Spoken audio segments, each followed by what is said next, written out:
shadow process, which is a weekend workshop to have you identify not just your light shadow and the good parts of you, but most importantly, learn to love and find the gifts in your dark shadow, still exists and is still going on.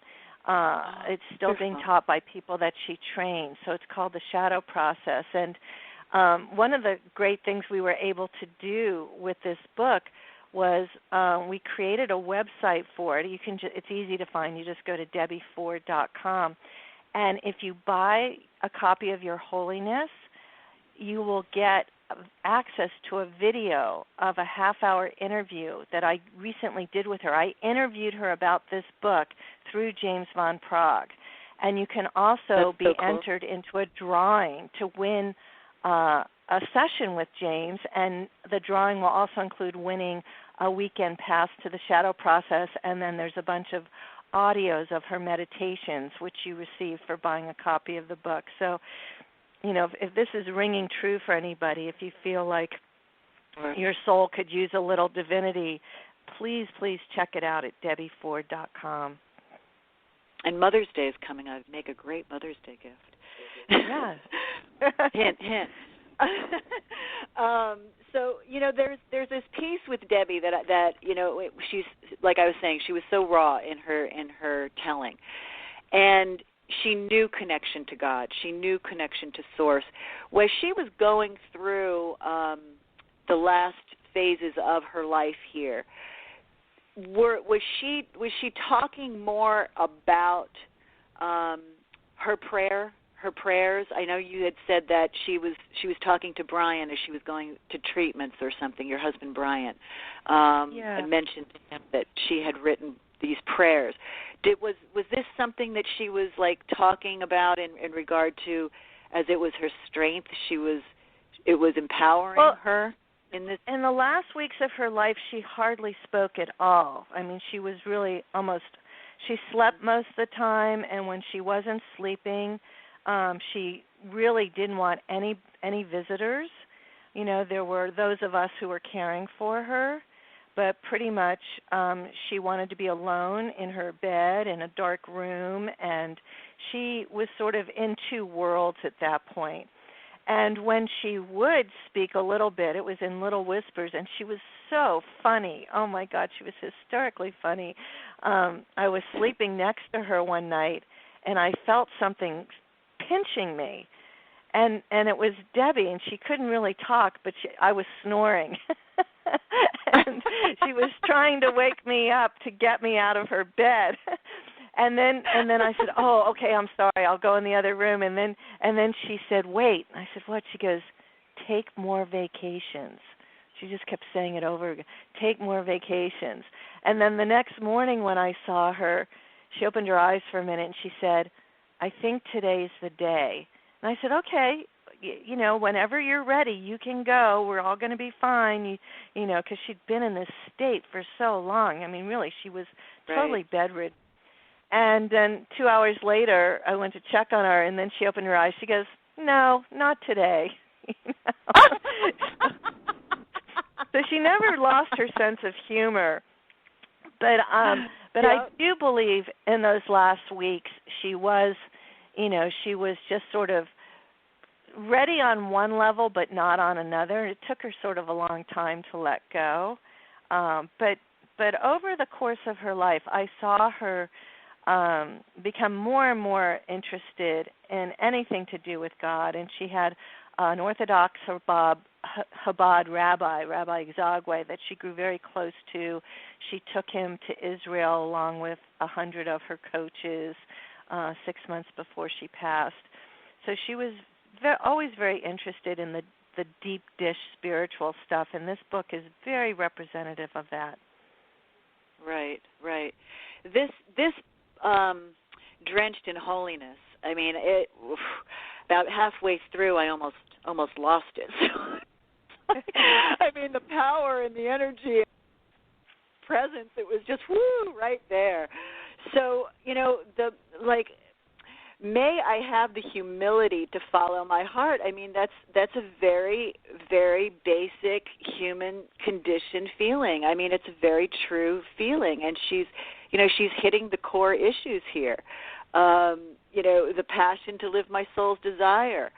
May I dismiss the gravitational pull of my lower self. This whole piece of where she's breaking down what's important and where her light and love reside. And it's just such a beautiful, in reading this, it's like poetry. It's just complete poetry. Prayer poetry, but poetry. Well, the other thing that I really love about this book is that there's a couple of ways to use it. You can read it from start to finish, and you can also just sort of, if there's a particular issue or something you want an answer to, you can just randomly open it and read a short prayer, because many of the prayers are just 4 lines. You can just find an answer there. And I've had it on my desk for quite a while now, so that's what I've been doing. It's like, well, what would Debbie say about XYZ? And then I'll randomly open a page and point, and there will be an answer. I love those types of books because there always seems to be the perfect serendipity and message for where you're at in the moment with the question.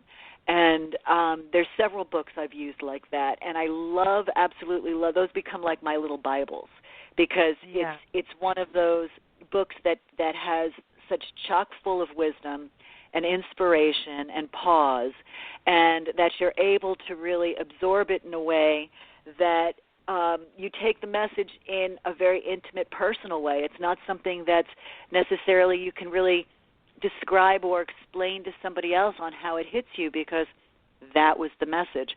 And that's how Drenched in Holiness hit me. It's a longer prayer in her book, but it is one that encompasses so much. I mean, as she starts off, Dear God, Spirit, Divine Mother, so it's all immediately you're encompassed in this trine of sacred energy and groundedness, and you can feel it with the words that she's chosen in this prayer. It has tremendous impact and power, and I really feel that when I said it. It was a little quite pulling, in a very good way, in a very good, healing, loving way.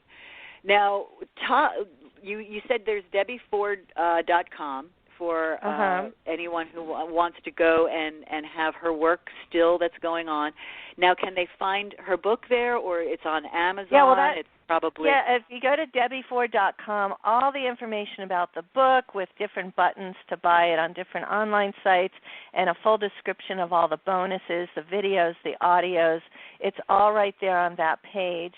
And, if you're interested in doing the shadow process, that website is the Ford Institute, thefordinstitute.org or .com, one of those. But also on DebbieFord.com, there'll be a link somewhere for that as well.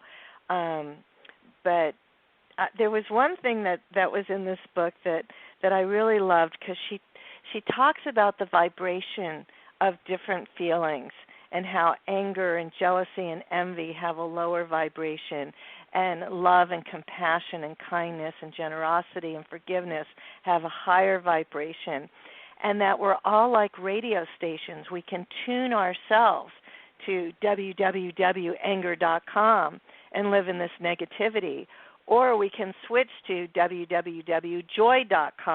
and that we have the power to do this. And anytime we're choosing to be in the more spiritual and uplifting spaces, we're closer to God, and that's always our individual choice. Oh, I love that. That's wonderful. That says it all right there, and that's what you feel when you read her words, is the vibration of this empowerment that she's giving you with this inspiration. It's well, that's why I said the book is coded, because you can feel energetically that she put her heart into this book, that there's a healing quality to just reading this, to just letting yourself shift your attention from whatever is troubling you to the possibility of what, if Debbie could do it, you could do it. I mean, when I say she was a drug addict, this wasn't a minor problem, Lisa.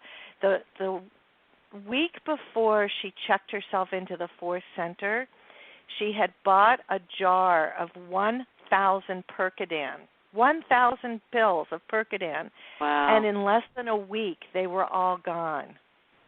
And she didn't give them away. She ingested them. So she knew at that point that the end was really near, and she saved herself. Well, she saved herself with God's help, sure. Right, right. But it's that connection with Source that she never let go of, and it's that piece that it pulled her up when she needed it, and that's this piece that we can all pull from and have hope. Buy a book and be inspired. It's a wonderful, wonderful book. I love this book. This is just such a blessing. It's timely. I find it extremely timely, not only for our world and our country and our transformation that we're all seemingly going through, but just, this is a very important time to be conscious and aware and mindful and hopeful and have some inspiration. Yeah, and no, the world's in a crazy place. There's no doubt about it. So anything we can do, to contribute more love and more kindness. This whole loving peace here that offers faith and offers hope and gives you a different feeling and perspective. And the best piece was the energy that you were talking about, is the vibrational energy that all of these connections and essences have. That's so important. Now, we are going to bring in our second guest who also did the narrative, I believe, of Your Holiness, which is Randy Thomas. And she's the voice of the audiobook. She is the voice of the audiobook. So I'm going to introduce Randy Thomas now to the audience. Arielle, thank you so much for being on today. This has been such a highlight for me. I just have loved working with you and Deb, and this has been really fun. Thank you. Well, thank you for what you do and the gifts that you bring to the world with your love and spirit and energy. And I'll talk to you soon, Lisa. Have fun, Randy. Thank you so much, Arielle. All right. God bless. Bye. Bye-bye. Hello, and welcome, Randy Thomas, 9th-time Oscar announcer for the Oscars, and also the narrative. She did Your Holiness. Welcome, Randy. Thank you so much for being on Unlimited Realities today. How are you? I'm wonderful. Thank you for having me on, Lisa. It was so great to hear you and Arielle talk about Your Holiness and how Arielle brought it to the world via Debbie and James. And it's really a magical story. First of all, Arielle and Brian are my daughter's godparents. So neat. Connected. And neat. As you know, it is. It's a very, very sacred circle, isn't it? Absolutely. And as you know, Debbie was my best friend, and the loss of her was really hard for me, as it was, of course, for her family and people who have been loving her and around her for all these years. So it was a big, certainly, a tremendous loss for me when she left. And you can imagine my surprise when Arielle wrote me one day and said, "Do you do audiobooks?" And I was like, "Yeah. I haven't done one in a while." She's like, "Well, send me something." And, wonderful. And what a wonderful audiobook to do. I mean, this is just what a sacred book. I mean, it's, I remember the day when Debbie passed, and I could feel this energy. And I know that it's to be suffering with a terminal illness. There's in the passing of anyone who's been suffering, there's a bittersweet to the passing, because no longer are they suffering and they're in God's love, but at the same time we all suffer because we miss them. So her energy was so intense that I could feel the energy of her passing. And of course my attention immediately went to Arielle, and then I knew your connection to her and to you, and I just, it was a big loss for